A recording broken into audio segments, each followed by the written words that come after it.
आज हम पढ़ेंगे इसमें क्लॉक फेस रूल। ये क्लॉक फेस रूल किस लिए यूज़ होता है? यूज़ होता है किसके लिए? To find the polarity of the circular loop, यानी कि किसी सर्कुलर लूप की पोलैरिटी, यानी कि उस सर्कुलर लूप में नॉर्थ पोल कौन सा है और साउथ पोल कौन सा है। देखो भाई, ये एक सर्कुलर लूप है, ये पॉजिटिव टर्मिनल या नेगेटिव टर्मिनल, तो करंट इस तरह से मूव करेगा। अब देखो, जो क्लॉक होती है हमारी, क्लॉक में जो सुई होती है वो ऐसे चलती है ना, ऐसे करके मूव करती है, तो इसे कहते हैं क्लॉकवाइज डायरेक्शन। ठीक, और अगर इस तरह से चले उल्टे तो इसे कहते हैं एंटी क्लॉकवाइज।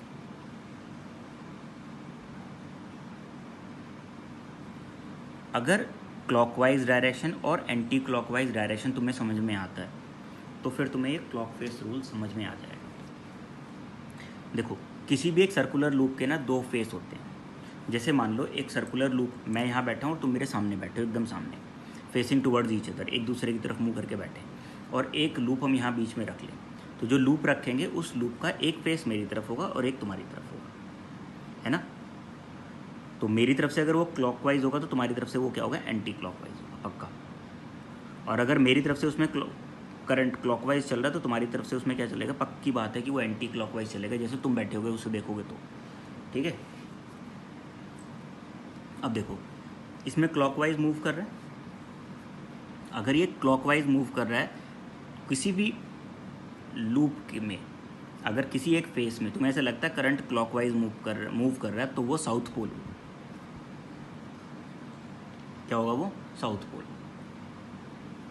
जब ये क्लॉक फेस रूल पढ़ाते हैं तो इसमें ना इस तरह से एस बना के दिखा देते हैं। एस देखो, एस दिख रहा है, तो ये साउथ पोल हो गया। अब अगर लूप इस तरह से है, ये पॉजिटिव टर्मिनल, ये नेगेटिव, करंट तो पॉजिटिव से नेगेटिव की तरफ आएगा। तो अब इसमें क्या है? अगर बनाए तो एन बन रहा है, करंट एंटी क्लॉकवाइज डायरेक्शन में मूव कर रहा है ना, तो ये जो फेस होगा, कोई भी ऐसा फेस जिस फेस में करंट एंटी क्लॉकवाइज डायरेक्शन में मूव करता नजर आता है, वो फेस क्या होगा?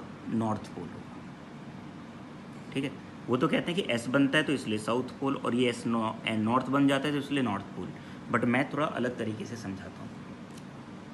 ये क्लॉकवाइज की स्पेलिंग देखो और एंटी क्लॉकवाइज की स्पेलिंग देखो। इसमें क्लॉक में और एंटी क्लॉक में एन आ गया यहाँ पे, है ना, मैंने अलग पेन से मार्क किया।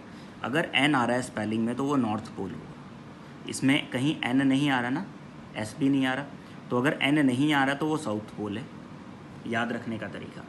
और अगर एन आ रहा है तो वो क्या हो गया? नॉर्थ पोल हो गया। जैसे जब मैं छोटा था ना तो मेरे को वीक की स्पेलिंग में दिक्कत होती थी, WEE और WEAK।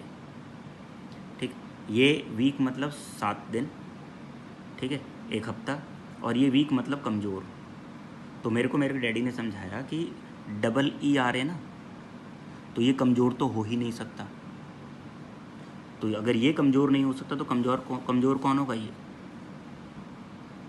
ठीक है, तो ये कमज़ोर नहीं हो सकता। उसी तरह से, क्योंकि इसमें 2 ई आ रहे हैं, कमज़ोर नहीं हो सकता, तो फिर ये कमज़ोर होगा। देखो, इसकी स्पेलिंग में एन आ रहा है ना, तो ये नॉर्थ पोल होगा, ऐसे याद रख सकते हो। ठीक है, और इसकी स्पेलिंग में एन नहीं आ रहा तो ये क्या होगा? साउथ पोल होगा। तो अगर तुम्हें किसी फेस पे, तुमने कोई फेस देखा कॉइल का और उस तुम्हें फेस पे लगता है कि करंट क्लॉकवाइज डायरेक्शन में है, तो वो फेस क्या होगा? South pole. लेकिन अगर तुम उसके दूसरी साइड जाके खड़े हो जाते हो तो तुम्हें उसी लूप में करंट ना एंटी क्लॉकवाइज डायरेक्शन में दिख जाएगा। अगर एंटी क्लॉकवाइज डायरेक्शन में दिख गया तो वो क्या हो जाएगा? South pole. एक लूप के दोनों साइड दोनों पोल एग्जिस्ट करते हैं। ठीक है, एक लूप के दोनों साइड दोनों पोल एग्जिस्ट करते हैं। जैसे मान लो ये लूप है, ये मैंने यहाँ पे लूप बना दिया, ये सर्कल है, ठीक है, मैंने इसे ऐसे रख दिया, लूप बन गया ये, है ना। अब यहाँ एक पर्सन खड़ा हुआ है, मान लो ए खड़ा है यहाँ पे, ये चलो अपने उस पर आते हैं, हुलुलु खड़ा है यहाँ पे, हुलुलु, ये कौन है? हुलुलु ने इस लूप को देखा, करंट ऐसे जा रहा था, ऐसे इस तरफ, थंब से इस तरफ की तरफ। अब देखो जरा, यहाँ अगर कोई वॉल पे क्लॉक रखी होगी तो उसमें अगर ऐसे घूमेगा तो एंटी क्लॉकवाइज डायरेक्शन हो गया ना। हुलुलू को यहाँ पे एंटी क्लॉकवाइज डायरेक्शन में दिखाई दे रहा है, तो ये कौन सा पोल हो गया? North pole. अब ये हुलुलू यहाँ से टर्न मार के आया और इधर आ गया, इधर आ गया। जब वो यहाँ खड़ा होकर देखेगा तो उसे ये क्या लगेगा? क्लॉकवाइज डायरेक्शन में, क्योंकि इस वॉल पे अगर क्लॉक रखी होगी तो क्लॉकवाइज डायरेक्शन होगी ना। तो ये यहाँ खड़े हुए पर्सन को दिखेगा क्लॉकवाइज डायरेक्शन में। जब ये क्लॉकवाइज डायरेक्शन में दिखेगा तो ये कौन सा पोल हो गया? South pole. यानी कि अगर करंट ऐसे चल रहा है तो यहाँ खड़े हुए पर्सन को ये क्या दिखेगा? North pole. और इधर खड़े हुए पर्सन को ये क्या दिखेगा? South pole. तो ये नॉर्थ पोल हो गया और ये साउथ पोल हो गया किसी एक लूप के लिए, अगर उसमें करंट इस तरह से जा रहा है। ठीक है, बस इतनी सी बात है।